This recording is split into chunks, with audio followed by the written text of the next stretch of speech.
Jadi teman-teman belajar agama dari muda. Jangan sudah tua baru mau belajar. Tentu tidak sama sekali mengucapkan kalimat ini untuk tidak menghormati atau menghina orang tua kita, bukan. Tapi teman-teman, kalau kita masih muda belajar berbeda keadaannya. Kita masih lebih fresh, akal, kekuatan, waktu, semangat berbeda. Ya. Maka gunakan waktu muda itu betul-betul untuk belajar agama, supaya kita sampai pada umur tua sudah faham semuanya. Gitu kan? Makanya Urwah bin Zubair rahimahullah, salah satu tabi'in yang masyhur dengan ilmunya yang luas, dia anaknya Zubair bin Awam. Zubair bin Awam radhiyallahu anhu sahabat Nabi yang dijamin masuk surga. Salah satu dari 10 orang yang dijamin masuk surga Zubair bin Awam. Anaknya namanya Urwah. Urwah yang terkenal ulama tabi'in. Beliau mengatakan, dan tidak ada sesuatu yang paling buruk aku lihat dibandingkan orang tua yang bodoh dalam agama.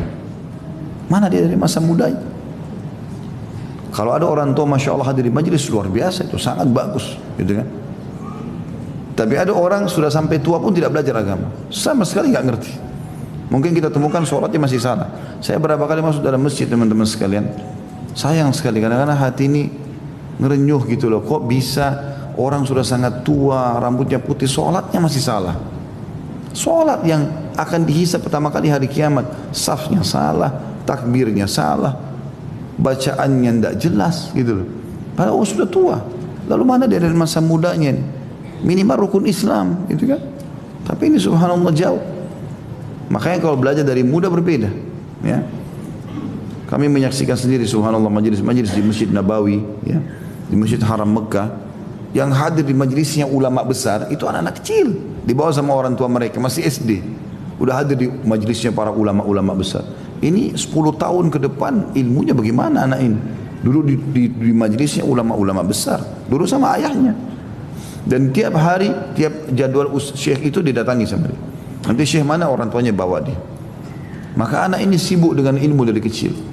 Nah ini diharapkan nanti insya Allah bisa jadi kader-kader umat. Kalau orang tidak faham agama teman-teman, masa muda dia tidak gunakan, maka kapan dia akan gunakan? Sampai dalam pepatah bahasa Arab dikatakan karena bagusnya masa muda itu, semangatnya, kekuatannya segala macam, maka mereka mengatakan laita syababu yaudu yauman. Coba seandainya masa muda itu bisa kembali satu hari saja, maksudnya untuk memperbaiki masa-masa yang ketinggalan dulu. Kita sayangkan sekarang penanaman anak muda di Indonesia ini, kalau masih muda nak, tidak apa-apa, coba aja dulu, kan dulu ayah sama ibu juga begitu, nggak apa-apa, coba rokok, coba mabuk-mabukan, pacaran, nah coba masa muda. Kalau mati, coba gimana? Oh iya, kalau mati gimana? Kan banyak yang tabrakan mati. Kena hukuman dia di neraka, bisa masuk di kuburan disiksa, orang tuanya juga panen dosa. Enggak ada istilah begitu. Jadi akhirnya kesannya tawuran itu sudah biasa, ya coret-coret baju kalau lulus sudah biasa. Itu kenang untuk apa? Kenapa bajunya enggak disedekahin? Kasih orang miskin banyak pahala, coret-coret apa manfaatnya? Enggak perlu, gitu kan? Kadang-kadang hanya untuk urusan yang kosong, saya lihat kosong sekali. Bangga jalan di jalanan tidak pakai helm, gini macet jalan, untuk apa? Manfaatnya apa? Akhlaknya mana ini? Didikan apa yang diberikan gitu? Sama sekali nggak benar, dan jangan dijadikan sebagai sebuah kebanggaan itu. Kadang-kadang anaknya bisa menunjukkan sebuah action tertentu, dan itu tidak baik. Misalnya maaf jadi banci, atau buat lelucon, bohong, ya. Ketawa tapi bohong, itu kan Nabi larang, nggak boleh kan? Kata Nabi SAW, aku akan jadi penjamin di surga, di tempat terbawah atau sekeliling surga, itu ada istana, aku pun ada di sana nanti bersama mereka, bagi orang yang meninggalkan perdebatan walaupun dia benar. Ribut-ribut ini nggak ada dalam Islam.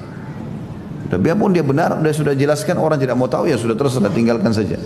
Dan aku penjamin di tengah-tengah istana surga, ada camp di sana, ada istana dia akan dapatkan bagi orang yang meninggalkan dusta walaupun bercanda. Tapi ada orang tua bangga anaknya, oh ini bisa ngarang-ngarang cerita nih, lucu, ayo nih dengarin semua nih, ketawa. Loh kok aneh ini, anaknya dusta didukung, ini bagaimana modelnya ini? La haula wala quwata illa billah. Jadi harusnya teman-teman malah masa muda itu diisi dengan hal yang baik. Ada yang lebih parah kadang-kadang, saya sangat tidak setuju dengan itu. Kalau ada yang hadir di majelis, laki-lakinya tampan, perempuannya cantik, dianggap aneh. Kenapa di sini ya? mestinya jadi artis. Loh saya mau tanya, memangnya di majelis harus orang jelek?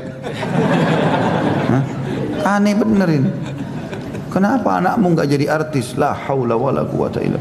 Kenapa nggak hafal Quran? Jadi imam masjid, ulama nggak boleh gagah, nggak boleh cantik. Aneh benerin. Justru yang Allah kasih ketampanan cantik itu digunakan dalam ketaatan. Hati anak untuk itu kan gitu. Ini enggak dialihkan kepada kemaksiatan. Kesannya ini buat maksiat deh. Yang soleh-soleh ini semua orang jelek-jelek aja. La haula wala quwata illa.